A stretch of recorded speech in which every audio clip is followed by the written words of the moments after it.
The ghost of the mountains has been watching for 3 hours. You still can't see her, but she's right there. Waist deep in Himalayan snow, she moves in slow motion, every step calculated. That spotted fur, it turns her invisible against the rocks and ice. She's not just hunting, she's starving. There's an Ibex just over the ridge, and she's positioning for one perfect shot. This is the largest hunt of her life. One mistake means broken bones on the rocks below. She creeps closer, muscles coiled like springs, that massive tail acting as a rudder in the snow.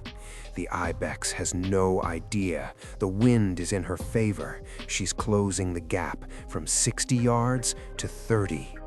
Oh, there it is. The Ibex bolts, but she's already airborne, exploding out of the snow like a missile. She missed the neck. She's holding on to the body as they tumble down the cliff together. This is insane. 300 pounds of mountain goat thrashing against 90 pounds of pure death.